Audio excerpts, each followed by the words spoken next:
সবাইকে স্বাগত জানাচ্ছি TVN24 আয়োজিত নিয়মিত অনুষ্ঠান আওয়ার ডেমোক্রেসি। আমি হাবিব রহমান আছি আপনাদের সাথে এবং অনুষ্ঠানটি সরাসরি সম্প্রচারিত হচ্ছে নিউ ইয়র্ক স্টুডিও থেকে।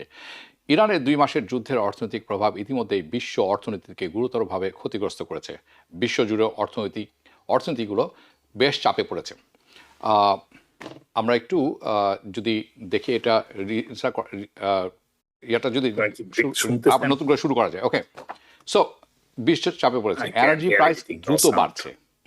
বিশ্বব্যাপী বিভিন্নভাবে গ্যাসোলিনের শর্টেজ, রেশনিংয়ের শর্টেজ ভিয়েতনাম, দক্ষিণ কোরিয়া, থাইল্যান্ডের মতো দেশগুলোতে বড় সমস্যা হয়ে দাঁড়িয়েছে। জাপান যুদ্ধ শুরু হওয়ার পর থেকে ফেব্রুয়ারি মাস থেকে ইতিমধ্যে 2বার তাদের স্ট্র্যাটেজিক রিজার্ভ ব্যবহার করতে বাধ্য হয়েছে। লিকুইডিফাইড পেট্রোলিয়াম গ্যাস এলপিজি এর দাম বেড়ে যাওয়ায় কুকিং গ্যাসের দাম আকাশ ছোঁয়া হয়েছে, যা ভারতের মতো দেশগুলোর সাধারণ মানুষের জীবনে মারাত্মক প্রভাব ফেলেছে। গলফ অঞ্চলে উৎপাদিত নাইট্রোজেন ফার্টিলাইজারের দাম আশঙ্কাজনকভাবে বাড়ছে, ফলে খাদ্যের দাম উল্লেখযোগ্যভাবে বাড়ছে। এটা এখন প্রায় বাড়ছে এবং বাড়বে, এটা প্রায় এখন নিশ্চিত। Helium, aluminium, depending on where you are, aluminium, naphtha এর ঘাটতি বাড়ছে, যা মাইক্রোচিপ ইন্ডাস্ট্রি সহ বিভিন্ন শিল্পকে বিপর্যস্ত করছে। ভারত ও বাংলাদেশে টেক্সটাইল মিলস বন্ধ হয়ে যাচ্ছে। ভারতের স্টিল মিলস এবং জাপানের অটোমেকার্সরা উৎপাদন কমিয়ে দিয়েছেন। বিশ্বজুড়ে ইতিমধ্যেই কয়েক লক্ষ শ্রমিক তাদের চাকরি হারিয়েছেন অথবা হারাবার পথে আছেন। এশিয়ান এয়ারলাইন্সের পাশাপাশি পোল্যান্ড, জার্মানি এবং আয়ারল্যান্ডের বিমান সংস্থাগুলো ফ্লাইট কমাচ্ছে এবং সারচার্জ বাড়াচ্ছে, কারণ জেট ফিউয়েলের দাম প্রায় দ্বিগুণ হয়ে গেছে। বিশ্বের অন্যতম ধনী দেশ ইউনাইটেড আরব আমিরাত তাদের সভরাইন ওয়েলথ ফান্ড, যেটি $2 ট্রিলিয়ন বেশি, তারা মিসাইল হামলায় গ্যাস ফিল্ডের ক্ষতিগ্রস্ত হওয়ায় এবং স্ট্রেইট অফ হরমুজের শিপিং বন্ধ হয়ে যাওয়ার পর আমেরিকার কাছে আর্থিক সহায়তা চেয়েছে, এমনটাই জানিয়েছে new York Times. United Nations development প্রোগ্রামের মতে এই সংঘাতের কারণে বিশেষ করে এশিয়া ও আফ্রিকায় লক্ষ লক্ষ মানুষ চরম দারিদ্রতার ঝুঁকিতে পড়তে পারে। আমেরিকা, যা অয়েল এবং ন্যাচারাল গ্যাসের নেট এক্সপোর্টার, আপাতত এই বৈশ্বিক ধাক্কা থেকে কিছুটা সুরক্ষিত থাকলেও গ্যাসোলিনের দাম ফেব্রুয়ারি মাসে 28-এর পর থেকে প্রতি গ্যালন বেড়েছে প্রায় $1। তবে এই অবস্থায় স্থায়ী হবে না যদি ইরান দ্রুত স্ট্রেইট খুলে না দেয়।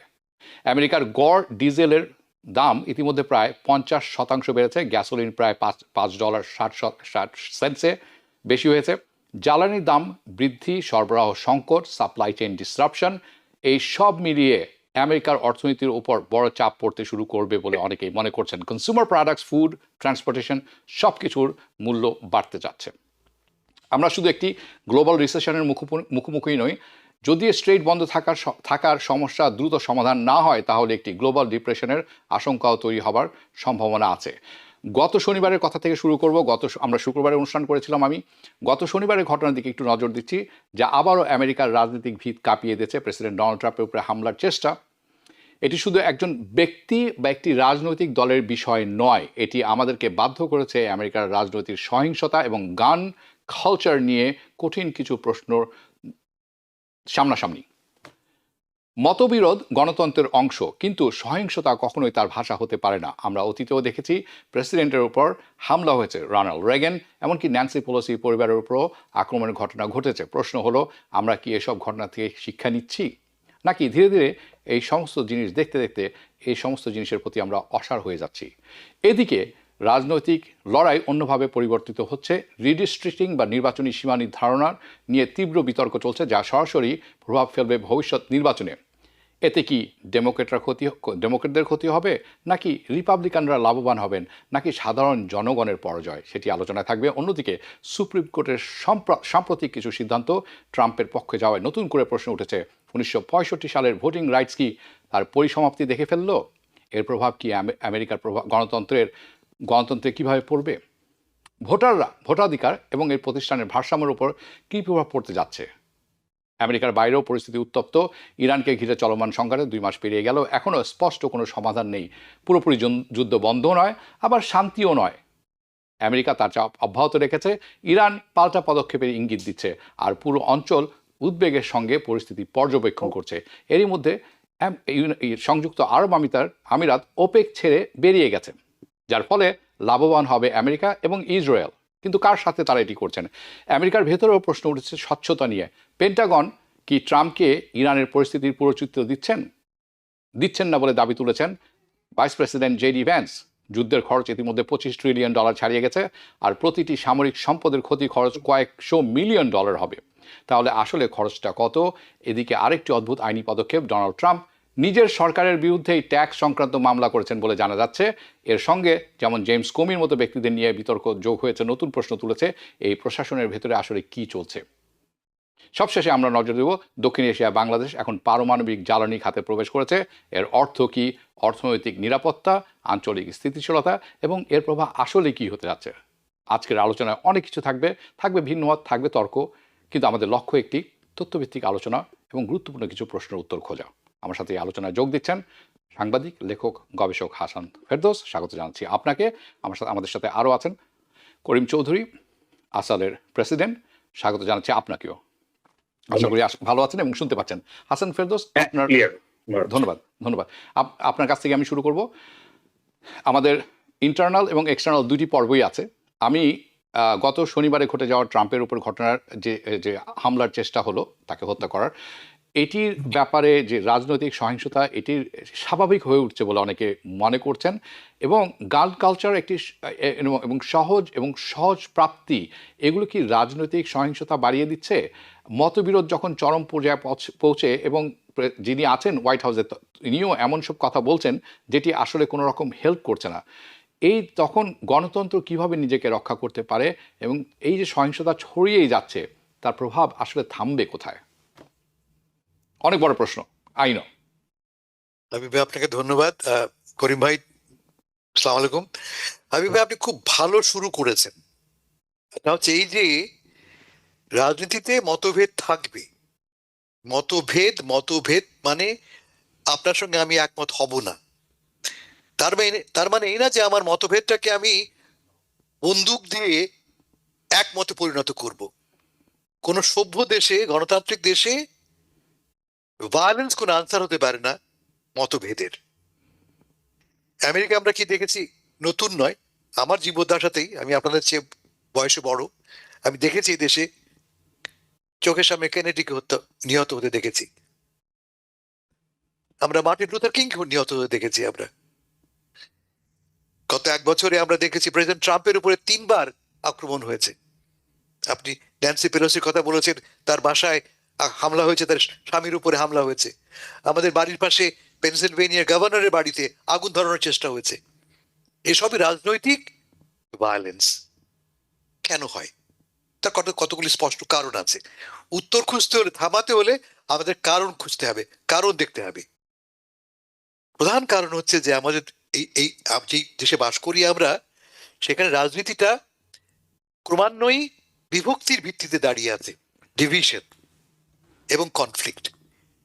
আমাদের বিভক্তিটা বর্ণভিত্তিক বিভক্তি, শহর গ্রামের বিভক্তি, সংস্কৃতির বিভক্তি, লোকাল আউটসাইডারের বিভক্তি, এবং এর ফলে এই বিভক্তি ভিত্তিক যে রাজনীতি, তাতে ক্রমান্বয়ে আমরা অসহিষ্ণু হয়ে উঠছি। আমরা এই যে আমরা প্রেসিডেন্ট ট্রাম্পের কথা বললাম, প্রেসিডেন্ট ট্রাম্পের রাজনীতির প্রধান এলিমেন্টই হচ্ছে এই বিভক্তিকে ব্যবহার করে রাজনৈতিক ফায়দা নেওয়া। যেমন ইমিগ্রেশন ইস্যুতে তিনি স্থানীয় এবং বহিরাগত এই বিভক্তিটা খুব চমৎকার ভাবে ব্যবহার করেছেন। এটা সমস্যাটার সমাধানের বদলে যখন রাজনৈতিকভাবে ব্যবহার করা হয়, ভিলিফাই করা হয় বহিরাগতদের, ঘৃণা দিয়ে চিহ্নিত করা হয় বহিরাগতদের, ইমিগ্রেন্টদের, তার ফলটা কি দাঁড়ায়? তার ফলটা দাঁড়ায় এদেরকে আমরা সহজেই ডিসপেন্স করতে পারি, বাদ দিতে পারি, বাতিল করতে পারি, এবং গান দিয়ে যদি বাতিল করি তাতেও কোনো সমস্যা নেই। এটা একটা ব্যাপার, রাজনৈতিক রেটরিক দুপক্ষেরই। কিন্তু এমন রিপাবলিকানদের দুপক্ষই কিন্তু অত্যন্ত কঠোর ভাষায় বিভক্তিমূলক বক্তব্য দিচ্ছে, যার ফলে আমাদের এই টেম্পারেচারটা ক্রমান্বয়ে বাড়ছে। এটা 1 নম্বর। 2 নম্বর, আপনি বলেছেন গান কালচার। এটা নতুন না। আমেরিকার গত 300 বছরের, 250 বছরে আমরা দেখেছি এই সংস্কৃতিটা ক্রমান্বয়ে ঘেরে বসেছে। এর কয়েকটা কারণ আছে। অনেক বড় দেশ আমেরিকা, এবং অনেক ক্ষেত্রেই আমরা দেখেছি আমরা যে আপনি বাস করেন কমপ্লিটলি আইসোলেটেড, আপনি এক গ্রামে বাস করেন, আপনার বাড়ি থেকে হয়তো বা 15 মাইল দূরে পুলিশ স্টেশন, আপনি চাইলেই পুলিশ সাহায্য দিতে পারবেন না কিন্তু। এবং অনেক ক্ষেত্রে এদেশের মানুষ সরকারকে, পুলিশকে, কর্তৃপক্ষকে বিশ্বাস করে না, ফলে তাদের কাছে একটাই অস্ত্র, আমার বন্দুক। যেহেতু আমরা জানি যে বহিরাগত আছে, কালো মানুষ দরজার সামনে যদি এসে দাঁড়ায়, ভয়ে আপনি কি করবেন? দরজা খুলবেন না, আগে বন্দুক ব্যবহার করবেন। আমরা কি দেখেছি আমাদের ফ্লোরিডাতে, ফ্লোরিডাতে রাস্তা দিয়ে হেঁটে যাচ্ছে একটা ছেলে, ট্রেভর মার্টিন, হয়তো মনে আছে আপনাদের, অবশ্যই, জগ করছে, yeah, জগিং করে যাচ্ছে ছেলেটা, he was 17 years old. 17 বছরের ছেলে, কোনো অন্যায় করেনি, অপরাধ করেনি, Yeah. Simply you feel threatened. Yeah. আপনি ভীত, কি ভেবে? কালো মানুষ। Yeah, you're talking about George Zimmerman. না, Trevor Martin. Now, Trevor Martin was killed. George Zimmerman is the killer. জিমারম্যানের কথা যে বন্দুক ব্যবহার করলো, সে ভয় পেয়েছে, বলছে আমি ছোট মানুষ, ও আমার চেয়ে বড়, 17 বছরের ছেলে, লম্বা চড়া মানুষ বলছে। তার মানে এই যে বিভক্তি আমাদেরকে কোন পর্যায়ে পৌঁছেছে, 17 বছরের ছেলেকে দেখে আমি বন্দুক বের করে তাকে খুন করে ফেললাম, Right. এবং সাড়া পেয়ে গেল সে। হুম। এখন এর একটা বড় কারণ হচ্ছে কি জানেন? বিভক্তি আছে, অন্য কারণ হচ্ছে যে সহজে গান পাওয়া যায় বলে। Yeah, আপনি গান চাইলে যে কোনো সময়, যে কোনো মুহূর্তে আপনি গান কিনতে পারেন। আপনি যদি দোকানে যা কিনতে না পারেন, আপনি অনলাইনে কিনবেন। yeah, এখানে ঘোস্ট গান বলে কথা আছে। Yeah. আপনার কাছ থেকে আমি বন্দুক কিনলাম, এই বন্দুক কোত্থেকে আমি কিনলাম কোনো ট্রেস নেই। আমি একটা এক্সাম্পল আপনাকে দেই। আমেরিকার এখন জনসংখ্যা আমাদের 33 মিলিয়ন, তাই তো? আমেরিকা এই মুহূর্তে 400 মিলিয়ন বন্দুক আছে। yeah, তার মানে প্রতি 100 জনের ভাগে পড়ে 120টা বন্দুক। correct. আমি জাস্ট কম্প্যারিজন দেখি। আমি যদি আমেরিকায় প্রতি 100 জনে 120টা বন্দুক হয়, তাহলে অন্য দেশে কি আছে? বাড়ির পাশে কানাডায় 31টি বন্দুক, জি। ফ্রান্সে 19টি, ইউকেতে 5টি। জি, তার মানে কি দাঁড়ালো? যেহেতু আমাদের আইনটা এত শিথিল, যে কেউ চাইলেই বন্দুক কিনতে পারে, এবং যেহেতু বন্দুকটা আমি মনে করি আমাকে রক্ষা করার একমাত্র রক্ষা কবচ, আই ইউজ ইট। জি, কেমন? ফলে যদি আমাদের এই গান কালচারে বন্ধ করতে হয়, এই গানের সহজ প্রাপ্তিটা বন্ধ করতে হবে। এই জন্য Yeah. কি প্রয়োজন? সিম্পল অ্যান্সার, কমন সেন্স, গান কন্ট্রোল। আপনার এই কমন সেন্স কথাটা শুনলে আপনাকে অনেকে রিপাবলিকান বলবে, কিন্তু রিপাবলিকানরা কিন্তু গান কোনো মতেই সেকেন্ড অ্যামেন্ডমেন্ট ছাড়বে না। আপনি জানেন অস্ট্রেলিয়াতে একটি ঘটনার পরিপ্রেক্ষিতে সম্পূর্ণ আমূল পরিবর্তন এসেছে গান কন্ট্রোলে, and it actually reduce the killing. এবং এরকম একটি গান কন্ট্রোল ল আমাদের খুব দরকার। আপনি যথার্থই বলেছেন যে একটি কমন সেন্স ল দরকার। ঠিক আছে, গান রাখবেন, প্রয়োজন হলে রাখবেন, কিন্তু সেই লোক কে হবে, তার ভেটিংটা কে করবে, কিভাবে তার রিকোয়ারমেন্ট কি, এখন কিছুই নেই। আপনি just go to long island, আপনার অত দরকার নেই, একটু ডিপ লং আইল্যান্ড যান, আপনি শুধু ড্রাইভার্স লাইসেন্স দেখিয়ে আপনি গান কিনতে পারবেন। আপনাকে শুধু বলতে হবে যে আমি এটা ক্যারি করবো না, বাসায় রাখবো। It is that easy. Okay, যাচ্ছি করিম চৌধুরী আপনার কাছে। অনেকেই বলছেন, আমরা শুনছি যে প্রেসিডেন্ট ট্রাম্পের উপর যে হামলাটি হয়েছে এটি সাজানো। ওকে, আমরা জানি রোনাল্ড রেগানের উপর যখন হামলা হয়েছিল 1980 মার্চ 30, তারপরে উনি কিন্তু ল্যান্ডস্লাইড ভোটে জয়ী হয়ে গেছিলেন। একটি মাত্র স্টেট ছাড়া সব জায়গায় জয়ী হয়েছিলেন, 49টি স্টেটে জয়ী হয়েছিলেন উনি। তো অনেকেই বলছেন যে এটি একটি conspiracy. First of all, do you agree with this or not? এটি এখানে সংক্ষিপ্ত থাকবেন। আরেকটি হচ্ছে রিডিস্ট্রিক্টিং প্রক্রিয়া। আমরা লুইজিয়ানার ব্যাপারটি আমরা যদি দেখি, অন স্ক্রিনেও দেখি একটু, লুইজিয়ানা তে এখন যে ভোটিংয়ের যে রিডিস্ট্রিক্টিংটা হলো, এখানে 6টি ডিস্ট্রিক্ট আছে। এটি এমনভাবে কাটাছাড়া করা হয়েছে, প্রথমে এটি ডেমোক্রেটদের জন্য সহায়ক ছিল, তারপর এটি পাল্টা করা হলো। এখন যেটি হয়েছে সেটি অদ্ভুত। যদি দেখেন, আপনি এটা পাবলিশ করা হয়নি এখন, আমি দেখছিলাম, this was strangest thing I have seen. So রিডিস্ট্রিক্টিংয়ের যে প্রতিক্রিয়া ভোটারদের ইচ্ছার প্রতিফলিত করছে, নাকি এটি রাজনৈতিক নিয়ন্ত্রণের কৌশল হয়ে দাঁড়ালো? দুটি প্রশ্ন আপনার কাছে। জি, ধন্যবাদ হাবিব ভাই এবং হাসান ভাই, আসসালামু আলাইকুম। আমি স্ট্রেট অ্যান্সারে যাব যে না, আমি ওইটার বিষয়ে ডিসএগ্রিড। এটা আমি মনে করি একটা প্রসেসের মধ্য দিয়ে, একটা দীর্ঘমেয়াদী প্রসেসের মধ্য দিয়ে এই গান ভায়োলেন্সটা আমাদের এখানে অনেকটা শক্তিশালী হচ্ছে।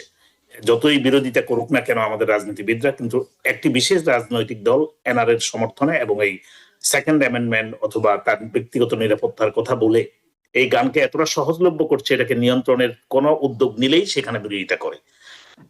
যার ফলে আমি মনে করি না যে এটা কোনো কনস্পিরেসি। আমি মনে করি যে এটা এরকম ঘটনা বিভিন্ন জায়গায় ঘটছে, যেমন ন্যান্সি পেলোসির ক্ষেত্রে যেমন ঘটছে, এরকম অনেক রাজনীতিবিদদের ক্ষেত্রেই ঘটছে, এবং এটা কোনোভাবেই কাম্য নয়। আমি তার নিন্দা জ্ঞাপন করি, এবং আমরা মনে করি এই ঘটনার মধ্য দিয়ে ডেমোক্রেটিক, রিপাবলিকান সবাই আমরা বুঝতে পারবো যে violence is not the solution. Violence করে হয়তো বা ক্ষমতায় কিছুটা দখল করা যায়, কিন্তু এটা মানুষের মন থেকে এই জিনিসটা কিন্তু দীর্ঘমেয়াদী একটা নেগেটিভ ইম্প্যাক্ট ক্রিয়েট করে, যার ফলে ultimate the long term result can go against those people who perpetrated that kind of thing. Let's come to the redistricting. Redistricting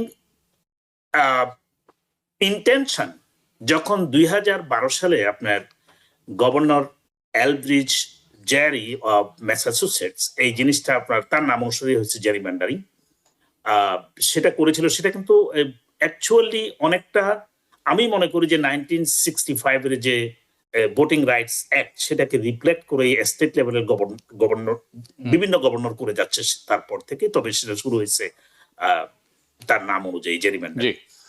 লুইজিয়ানাতে যেটা হচ্ছে সেটা আপনি নিজেই বলে ফেলছেন, এর উত্তরটা আপনি দিয়ে দিয়েছেন। প্রথমেই ডেমোক্রেটিক, রিপাবলিকানরা খুশি হয়নি, তারা এটাকে আবারও রিডিস্ট্রিক্টিং এর আওতায় নিচ্ছে। এখন যেটা হচ্ছে সেটা আসলে কেউই জিতবে না, ভোটাররা বরং ভোটাধিকার থেকে বঞ্চিত হবে। তারা তাদের এই যোগ্য নেতৃত্ব বাছাইয়ের ক্ষেত্রে তাদের একটা বিশেষ গ্রুপকে বঞ্চিত করা হবে, কারণ এটাকে পুরো একটা ম্যাচ করা হয়েছে। এই জিনিসটা কিন্তু হাবিব ভাই, আমার মনে হয় আমরা রিডিস্ট্রিক্টের ব্যাপারে যদি আপনি একটু কথা বলেন, সারা দেশেই যখন বর্তমান প্রশাসনের ট্রাম্প প্রশাসন, আমি নামে বলি কারণ এখানে হাইড করার কিছু নাই, ট্রাম্প প্রশাসন যখন যে সমস্ত স্টাডি তারা দেখতে পাচ্ছে তাদের সমর্থন 36 and 29 এর মাঝে চলে আসছে, কোনোভাবেই হাউস এবং সিনেটে তাদের এবার মেজরিটি রক্ষা করা সম্ভব হবে না।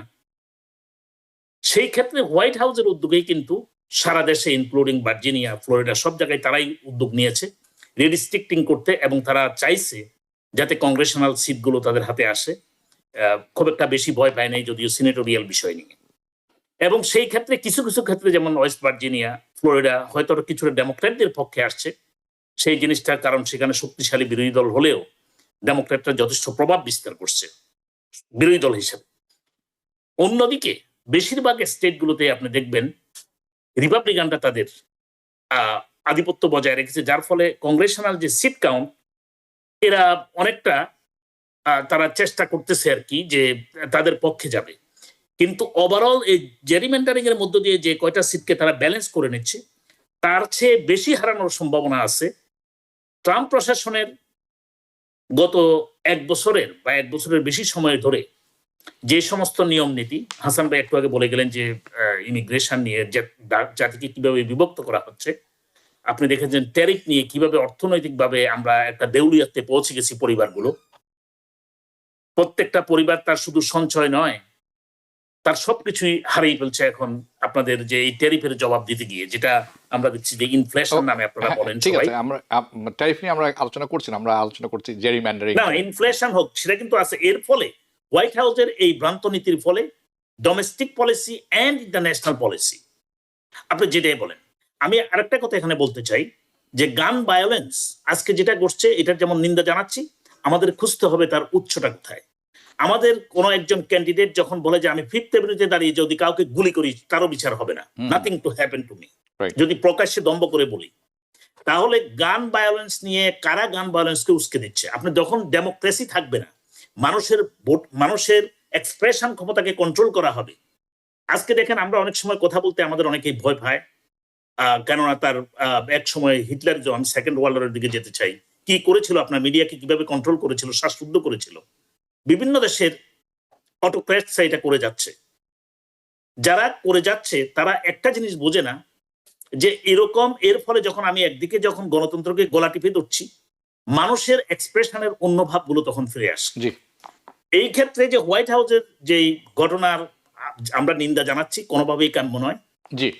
এখন বলা হচ্ছে তার মানসিকভাবে অসুস্থ, সে মানসিক অসুস্থতার একজন রোগী, কিন্তু মানসিক অসুস্থ একজন রোগীকে কিভাবে এতগুলো গান দেয়া হলো? তাহলে আমাদের পলিসিগত যে ভুল, রাজনৈতিকগত ভুল এবং রাজনীতিতে সন্ত্রাসকে এগিয়ে দেওয়া হচ্ছে সেই বিষয়ে আমাদের চিন্তা করা উচিত। ধন্যবাদ আপনাকে। হাসান ফেরদৌস, যাচ্ছি আপনার কাছে ফেরত। একটি বড় ঘটনা ঘটছে, সুপ্রিম কোর্ট একটি রায় দিয়েছেন রিডিস্ট্রিক্টিং এর উপর। অনেকেই বলছেন যে এটি একটি বড় আঘাত ভোটিং রাইটস অ্যাক্টের উপর, যেটি 1965 হয়েছে। আমাদেরকে যদি আপনি একটু বলেন যে এই রায়টি কি ছিল, এই রায়ের প্রতিক্রিয়াটা কি, এবং এর দীর্ঘমেয়াদী মানে যে কুফল, আমি সুফল তো বলতেই পারবো না, কুফলটি কি, কেন? আমি ভাই, আমাদের মাথায় রাখতে হবে যে 1965 সালে যখন এই ইকুয়াল ভোটিং রাইটস আইনটা প্রণয়ন করা হয়, তখন ভাবা হয়েছিল, বলা হয়েছিল যে যেহেতু কালো মানুষরা বা শুধু কালো নয়, সংখ্যালঘুরা রাজনৈতিকভাবে বৈষম্যের শিকার, তাদের সাহায্য করবার জন্যে বর্ণকে একটা ফ্যাক্টর হিসেবে ব্যবহার করা যাবে। কেমন? মানে কালো মানুষরা যেখানে আছে তাদের সংখ্যাটাকে মাথায় রেখে তাদের জন্য রিপ্রেজেন্টেশন এনশিওর করতে হবে। এর ফলে আমরা দেখেছি 65 সালের পরে ক্রমান্বয়ে কংগ্রেসে নন হোয়াইটদের প্রতিনিধিত্ব বেড়েছে। 2 নম্বর ক্লজ এই আইনের সেখানে বলা হচ্ছে।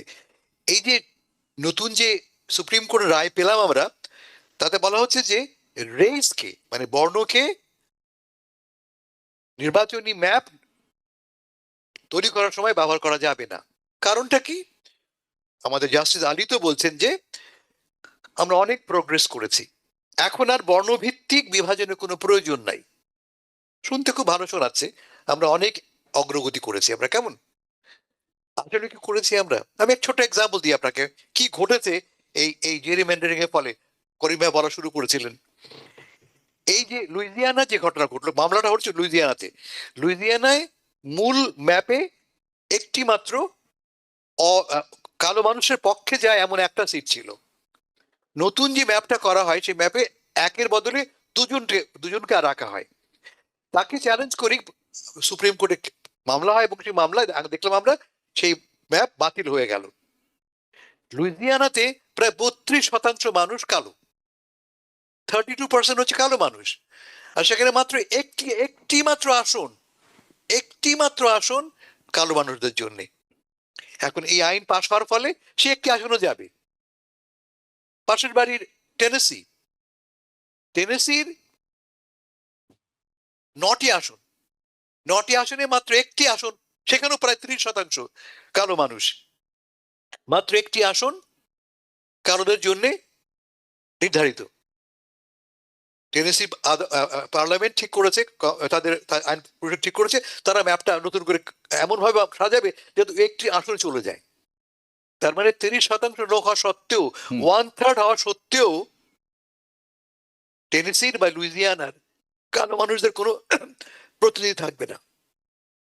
এই যে লড়াই শুরু হয়েছে নতুন করে ম্যাপ কাটা, সম্পূর্ণ অবৈধ।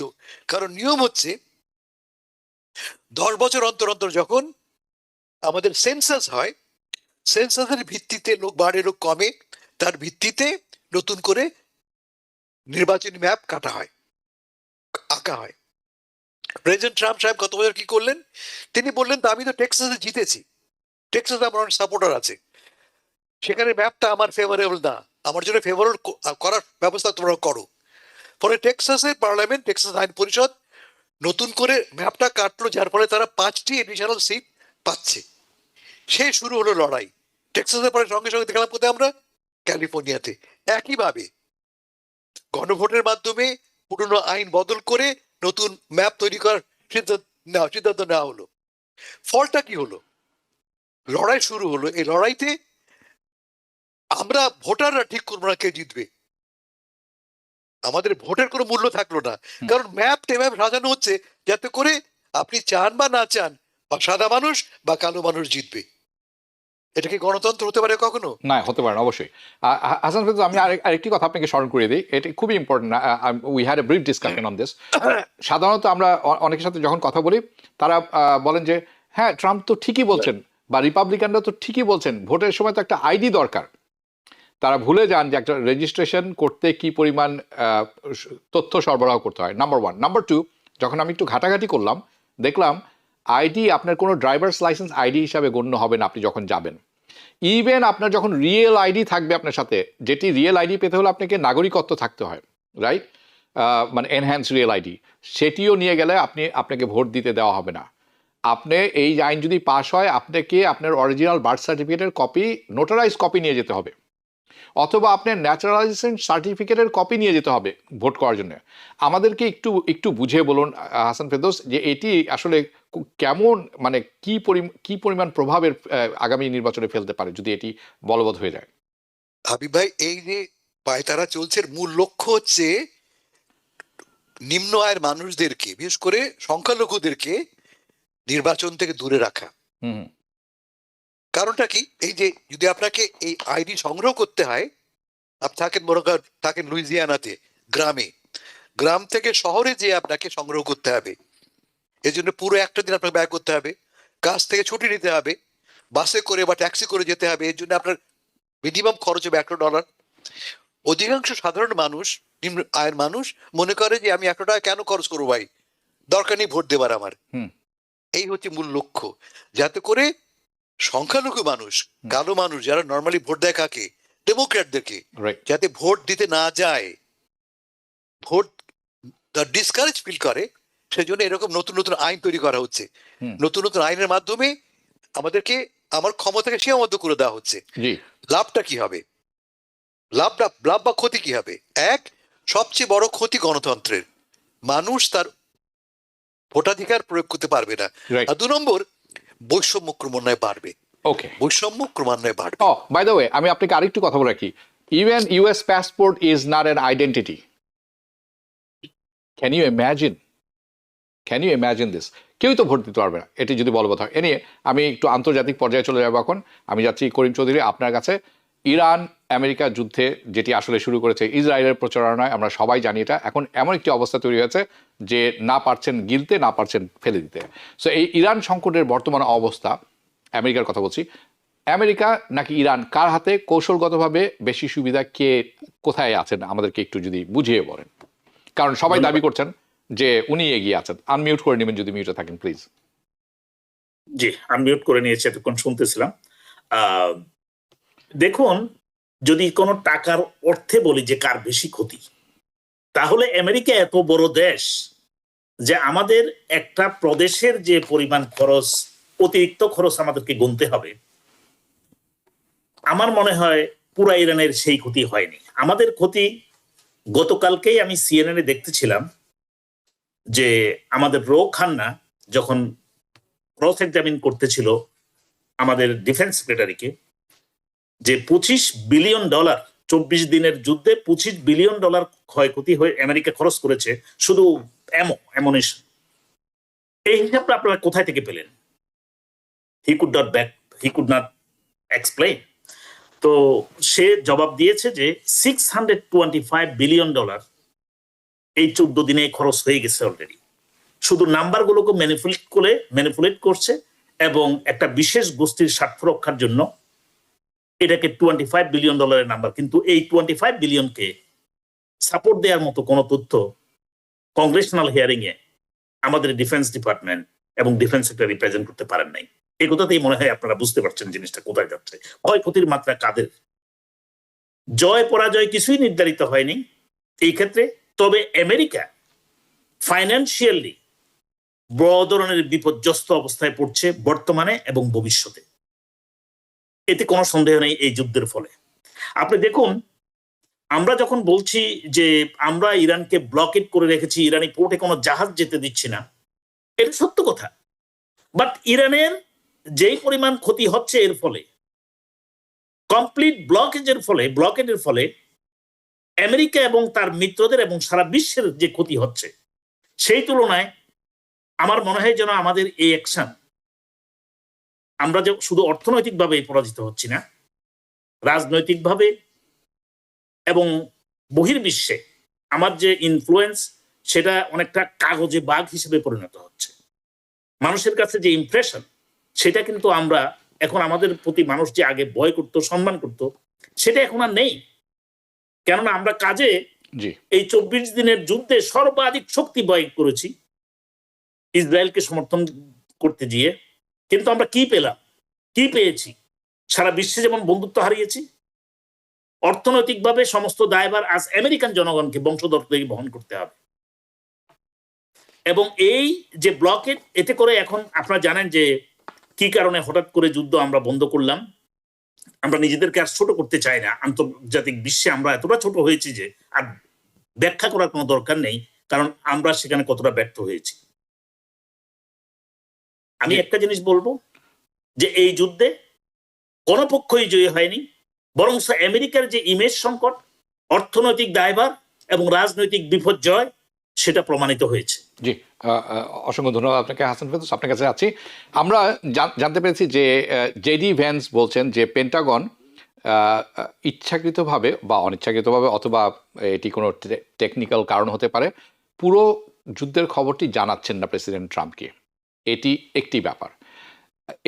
এটি কেন, আমরা পেন্টাগন একটি আছে সেটি দেখবো কিছুক্ষণের মধ্যে। ওকে, এটি ইটস ফ্রম টার্কিয়া, এটি সোর্স। ওকে, এটি একটি ব্যাপার, এটি আমাদেরকে একটু বুঝিয়ে বলবেন। দ্বিতীয় কথা হচ্ছে, আমরা জানি এই যুদ্ধের মধ্যেই ইউএই ওপেক ছেড়ে বেরিয়ে গেল। সো কেন বেরিয়ে গেল, এটাতে লাভ ক্ষতি কার, এটিও আমাদের, এই দুটি প্রশ্ন আপনার কাছে, খুব গুরুত্বপূর্ণ দুটি প্রশ্ন থাকলো আপনার কাছে।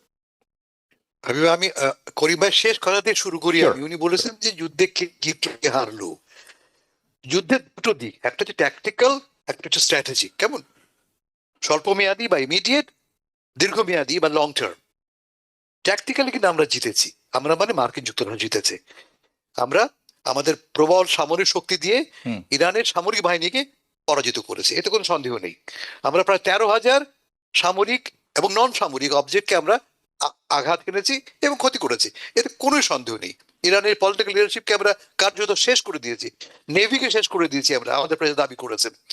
ফলে ট্যাকটিক্যালি আমরা জিতেছি, কিন্তু স্ট্র্যাটেজিক্যালি আমরা কেন যুদ্ধে গেলাম, কি লক্ষ্য নিয়ে গেলাম, আমরা সে সমস্ত অর্জন করতে পেরেছি?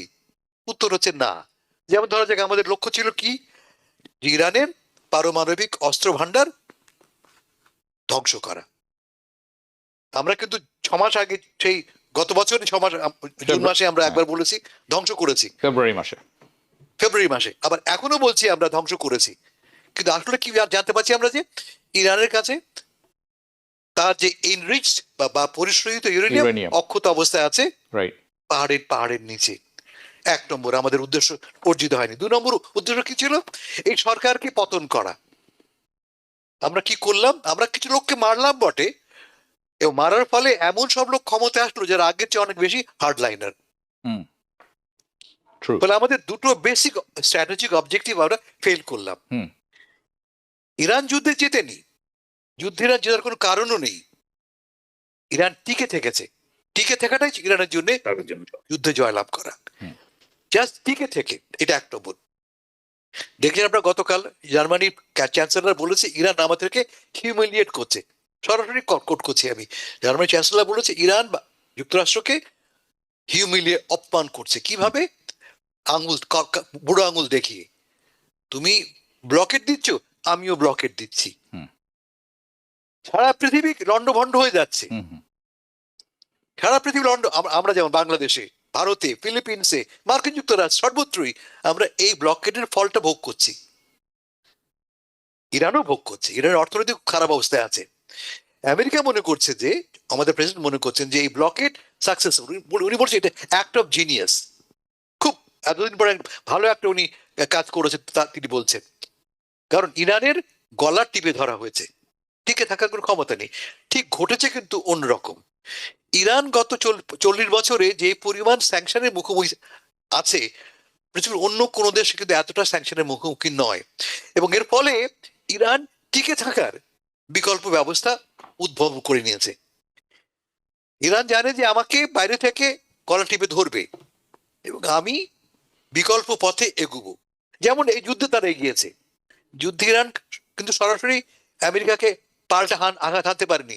তারা আঘাত হানে কি হবে? অ্যাসিমেট্রিক্যালি, ভুল, ভিন্ন পথে, যেভাবে করে, যেভাবে হয় গেরিলা যুদ্ধ, সেই ঘটনা ঘটছে। আমি শেষ কথা করছি, আপনি যুদ্ধের খরচ নিয়ে যে কথাটা বলেছে আমাদের ভাইস প্রেসিডেন্ট, যে সত্যি খবরটা ট্রাম্প সাহেব পাচ্ছেন না। 2 রকম সত্যি খবর। এক হচ্ছে যে যুদ্ধে আমরা বিশাল জয় করেছি বলা হচ্ছে, যুদ্ধে ইরান পর্যুদস্ত হয়েছে বলা হচ্ছে, এটা একটা আংশিক সত্য মাত্র। কারণ মধ্যপ্রাচ্যে গালফ কান্ট্রিগুলিতে আমাদের বিপুল ক্ষতি হয়েছে। যে 5-6টি আমাদের বেজ আছে, প্রতিটি আক্রান্ত হয়েছে, প্রতিটি থেকে সৈন্যদের সরিয়ে নেওয়া হচ্ছে তাদের নিরাপত্তার কারণে। একটি অ্যাওয়াক্স বা সার্ভেলেন্স প্লেনের দাম $600 বিলিয়ন। এরকম 4-5টি বিমান আমরা হারিয়েছি, হিসাব কেউ দেয়নি। কিন্তু বলা হচ্ছে $25 বিলিয়ন উনি বলছেন, অথচ আমরা $200 বিলিয়ন বাজেট চেয়েছি আমাদের কংগ্রেসের কাছ থেকে। 25 বিলিয়ন খরচ করেছি, 200 বিলিয়ন চাচ্ছি। এবং আমাদের প্রেসিডেন্ট $1.5 ট্রিলিয়ন বাজেট প্রস্তাব করেছেন, ডিফেন্স বাজেট $1.5 ট্রিলিয়ন। Yeah. তার মানে আমাদেরকে একদম অন্ধকারে রেখে এই যুদ্ধ চলছে। Yeah. কার স্বার্থে? উত্তরটা আপনারা ভালো করে জানেন। কার স্বার্থে? ইসরায়েলের স্বার্থে। এভরিবডি না, নোস। শুধু ইসরায়েল নয়, এবং তার নিজের যারা- স্বার্থে, তার বন্ধুদের স্বার্থে, তার বিলিয়নিয়ার। এবং যারা অস্ত্র বানায়, Of course, BlackRock, এই GE, Lockheed Martin. Exactly Of course, $200 billion কার পকেটে যাবে? Yes, তাদের এই পকেটে 200 বিলিয়ন এবং কার পক্ষান্তরে তার পকেটে যাবে? পকেটে। ওকে, সো উই নো দ্যাট যুদ্ধবাজরা লাভবান হয় সবচেয়ে বেশি এখান থেকে, এবং যুদ্ধবাজরা এইসব করেন। আপনি কিন্তু একটি বিষয়ে ভুলে গেছেন, ইউএইর ওপেক থেকে বের হয়ে যাওয়ার ব্যাপারে। রাইট, এটা একটা ইন্টারেস্টিং ব্যাপার। এর আগে কাতার কিন্তু বেরিয়ে গিয়েছিল, এবার ইউএই গেল। লড়াইটা কিন্তু বিটুইন ইউএই এবং সৌদি আরবিয়া। আপনারা জানেন ওপেকটা মূলত সৌদি আরবের নেতৃত্বে হয়, এবং দীর্ঘদিন থেকে সৌদির যুবরাজ এবং ইউএইর বাদশাহ, আমরা বলি ওদিকে এমবিএস, এদিকে এমবিজি, মোহাম্মদ বিন জায়েদ, ওদিকে মোহাম্মদ বিন সালমান, এদের মধ্যে পলিটিক্যাল রাইভালের দীর্ঘদিন থেকে আছে। Yeah. এরা একে অপরের শত্রু। পাশের বাড়ি ইয়েমেনে তারা লড়াই করছে, তারা সুদানে লড়াই করছে, তারা লিবিয়াতে লড়াই করছে পলিটিক্যাল অ্যাডভান্টেজ গেইন করবার জন্য। তারা কেন সরে এসছে ইউএই? ব্যাখ্যাটা দিই আমি। ইউএই এই মুহূর্তে রাফলি 3 মিলিয়ন ব্যারেল পাম্প করতে পারে ওপেকের ধরে নেওয়া লিমিটেশনের কারণে। কিন্তু ইকোনমিটা এত দুর্বল হয়ে পড়েছে যে তার প্রয়োজন আরো বেশি তেলের। সে দৈনিক 5 মিলিয়ন ব্যারেল সে পাম্প করতে পারে। ফলে সে চাইছে ওপেকের নিয়ন্ত্রণের বাইরে যে 5 মিলিয়ন ব্যারেল সে ডেইলি পাম্প করবে। এটা হলো তার অর্থনৈতিক কারণ। বাট মূল কারণটা হচ্ছে যে ইউএই মূলত ইসরায়েল এবং মার্কিন যুক্তরাষ্ট্রের বলের মধ্যে সরাসরি প্রবেশ করছে। তারা এখন, আপনারা জানেন যে আমাদের প্রেসিডেন্ট ওপেকের বিরুদ্ধে, ওপেক নিয়ন্ত্রণ আরোপ করে, যে নিয়ন্ত্রণ তার পছন্দ নয়, বাজার নিয়ন্ত্রণ করে তার পছন্দ নয়। কিন্তু ইউএই খুব খোলামেলা ভাবে ইসরায়েল এবং মার্কিন যুক্তরাষ্ট্রের বন্ধুত্ব এমব্রেস করেছে। আমি ছোট্ট একটা এক্সাম্পল দেই। এই যুদ্ধ যে হয়ে গেল, যে যুদ্ধে আপনারা কি জানেন ইসরায়েলি সৈন্যরা ফাইট করেছে ইউএইর পক্ষে, ইউএইর মাটিতে ইসরায়েল সৈন্য, ইসরায়েলের কাছ থেকে আয়রন ডোম এসছে ইউএইকে। এই প্রথমবারের মতো কোন আরব দেশে, কোন মুসলমান দেশে, কোন মধ্যপ্রাচ্যের কোন দেশে ইসরায়েলি সৈন্য এসে আরেকটি আরব দেশের বিরুদ্ধে, আরেকটি মুসলমান দেশের বিরুদ্ধে লড়াই করলো। Completely unprecedented. এবং এই ইউএর কারণে সুদান গৃহযুদ্ধের চরম অবস্থা ধারণ করেছে। এই ইউর কারণে কিন্তু এই ইয়েমেনেও যুদ্ধ অবস্থা ধারণ করেছে চরমভাবে। They actually responsible for many Muslim countries death and decimation. There is no question about this. UAE is a Trojan horse for Israel. I will just tell you that much. Okay. Correct. Anyway, and trust me, আপনিও জানেন, আমিও জানি যে this is a true statement. Okay, আমরা অনুষ্ঠানের শেষের দিকে আছি। করিম চৌধুরী, আপনার কাছে যাব। বাংলাদেশ কিন্তু একটি বড় পদক্ষেপ নিয়ে ফেললো। বাংলাদেশ পারমাণবিক জ্বালানি কর্মসূচিতে অর্থনৈতিক অগ্রগতি আনবে বলে অনেকে মনে করছেন এই পারমাণবিক জ্বালানি যুগে ঢোকার পরে। What is your reaction? How do you see it? আমি প্রথম দিকেই বলবো যে বাংলাদেশ পারমাণবিক জ্বালানির যুগে যে প্রবেশ করেছে, এবং সেটার জন্য যে ইনভেস্টমেন্টের সাথে আমাদের যে রিটার্ন, সেটা কতটুকু সে বিষয়ে আমাদের একটু দেখা দরকার। যদি কোনো আমরা মনে করি যে পারমাণবিক এনার্জি ব্যয় করে আমরা আমাদের যে এনার্জি সলিউশন, পারমাণবিক সোর্স ব্যবহার করে যেটা আমরা পাবো, হয়তো পাবো, কিন্তু কিসের বিনিময়ে? রূপপুর পারমাণবিক বিদ্যুৎ কেন্দ্র থেকে আমরা যে উৎপাদন শুরু করলাম, এর পিছনে যে খরচ, এমনকি পরিবেশবাদীদের বিরোধিতা সত্ত্বেও আমরা যদি লোকাল রিসোর্স ব্যবহার করে